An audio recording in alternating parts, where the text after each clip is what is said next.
வணக்கம். தேசாந்திரி. எழுதியவர் எஸ். ராமகிருஷ்ணர். பகுதி 2. சாரநாத்தில் ஒரு நாள். இருளுங்கிறது குறைஞ்ச ஒலின்றாரு பாரதி. சாரநாத்தில் நான் இறங்கினப்போ அப்படி ஒரு இருள் தான் இருந்துச்சு. பிரசித்தி பெற்ற அந்த பௌத்த ஸ்தலம் காசியிலேருந்து 20 கிலோமீட்டர் தூரத்தில் இருந்துச்சு. சாரநாத்தில் ஒரு இரவு தங்கணுன்றது என்னோட ஆசை.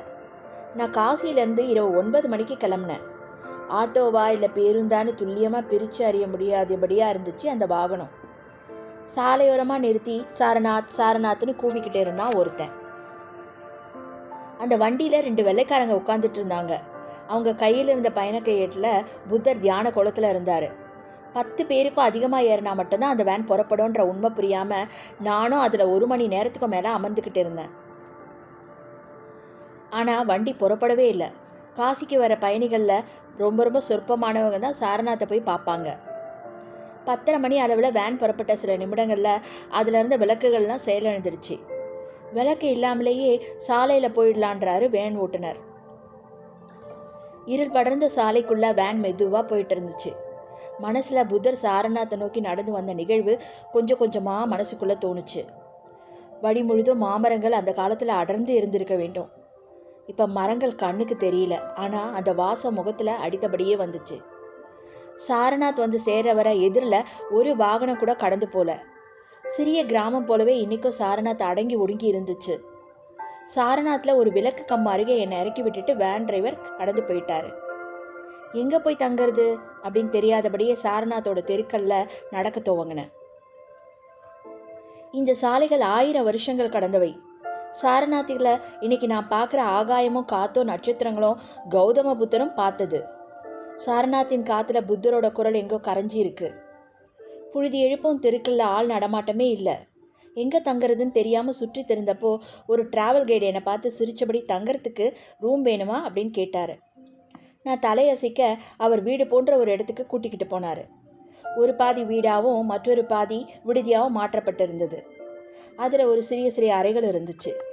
ஒரு அறையோட கதவை திறந்து காட்டி அந்த அறையிலேருந்து பார்த்தா ஸ்தூபி தெரியும்னு சொன்னார். அப்போ இருளோட அடர்த்தியை தவிர எனக்கு வேற எதுவும் கண்ணுக்கு தெரியல. நைட்டெல்லாம் உறக்கமே பிடிக்காம புரண்டு படுத்துட்டு இருந்தேன். விடியற் காலையில் எழுந்து நடந்தப்போ நிழல்கள் கடந்து போகிறது போல சப்தமில்லாமல் ஆட்கள் தெருவில் நடந்து போயிட்டு இருந்தாங்க. புகை போல பனி அப்பவும் தெருவில் படர்ந்து இருந்தது. அவங்க பின்னாடியே நடந்து போனப்ப பூங்காவோட புல்வெளியில் நூற்றுக்கணக்கான ஆட்கள் மெல்லிய குரலில் பௌத்தம் சரணம் சொல்லியபடி பிரார்த்தனை செஞ்சுக்கிட்டு இருந்தாங்க. பனிக்குள்ளாக அத்தனை ஆண்களும் பெண்களும் கற்சிலைகளைப் போல பிரார்த்தனை செய்கிறத பார்த்தப்போ என்னோட உடம்புல ஒரு சிலிர்ப்பு ஏற்பட்டுச்சு. புத்தர் இதே இடத்துல பிரசங்கம் செஞ்சுருக்காரு. இது போல தான் அன்னைக்கும் மக்கள் திரண்டு வந்து கேட்டிருப்பாங்க. இந்த கூட்டத்துக்குள்ள ஒருவேளை இப்போவும் புத்தர் இருக்கிறாரா? என் கண்கள் தான் அவரை பார்க்க தெரியாமல் தடுமாறுதா? பனிக்காற்று உடலை ஊசி குத்துவது போல துளையிட்டபடியே கடந்து போச்சு. அத்தனை பேரும் கிராமவாசிகள், பக்கத்து கிராமங்களில் வசிக்கிறவங்க. பிரார்த்தனை செய்கிறவங்களோட முகங்களில் சாந்தமோ எதையோ நேரில் பார்த்துருக்கிறது போல பரவசமோ இருந்துச்சு. அவங்கள பார்த்தபடியே நின்றுட்டு இருந்தேன். காலை வெளிச்சம் வந்தப்போ அவங்க களைஞ்சு போக துவங்கினாங்க. இளவெயிலில் பிரம்மாண்டமாக அந்த பௌத்த ஸ்தூபி கண்ணில் தெரிய துவங்குச்சு. சுட்ட செங்கற்களால் கட்டப்பட்டிருந்த அந்த ஸ்தூபி காலத்தின் ஒரு மௌன சாட்சியை போல இருந்துச்சு. அதுக்கு பக்கத்தில் செல்ஃபோனில் பேசியபடியே ஒரு பயணி கடந்துட்டு போனார்.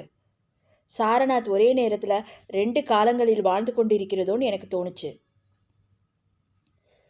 உப்பு தண்ணீரில் கரைஞ்சி போகிறது போல சாரநாத்தின் பழமையில் என்னை நான் கரைய விட்டுட்டு இருந்தேன்.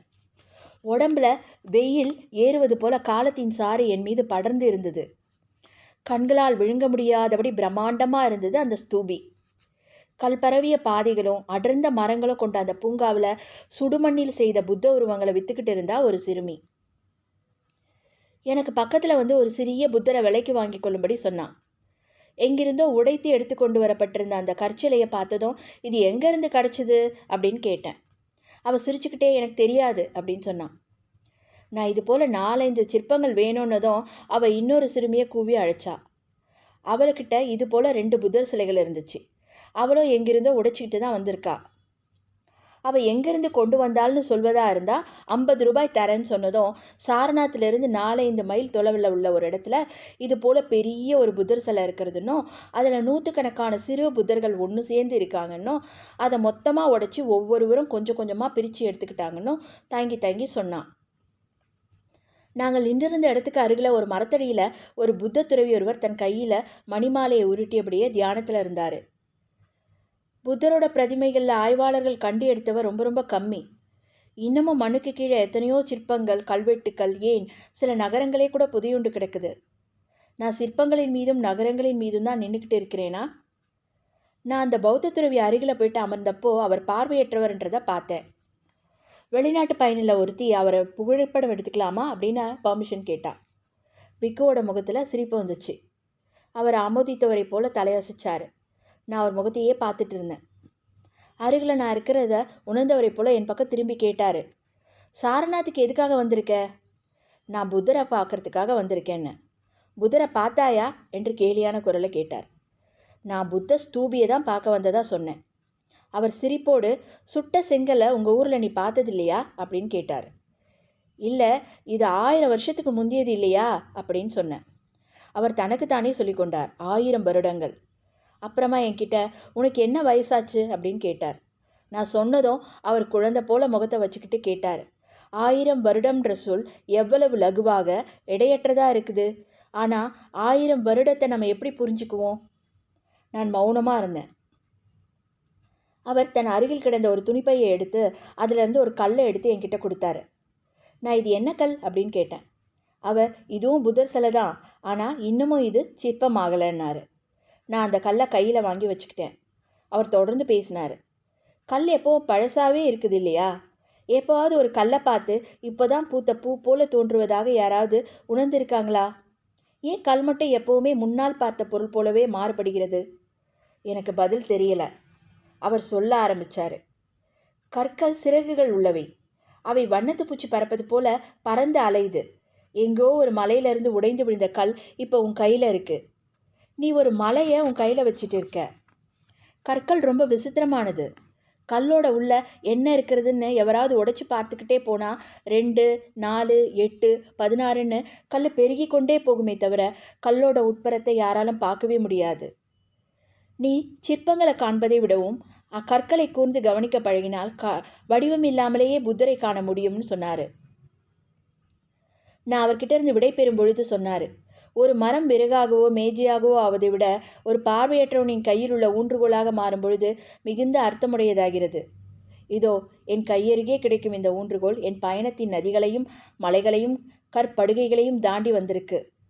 இன்று என் உடலின் ஒரு உறுப்பாகவே இது மாறி இருக்கிறது, இந்த விருட்சம். அந்த சொற்கள் என் உடலில் பச்சை குத்தப்பட்டது போல பதிந்து போச்சு. எல்லா கல்லுக்குள்ளேயும் புத்தர் இருப்பதை அறிந்து கொள்ள உதவிச்சு அந்த துறவியின் வாக்கு. கற்கள் ஆசையாக எடுத்து சுவைக்க வேண்டிய மிட்டாயை போன்றவை என்பதை அன்னைக்கு தான் நான் புரிஞ்சிக்க தொடங்கினேன். நன்றி, வணக்கம். நாளை பார்க்கலாம். கூந்தல் கிணறு.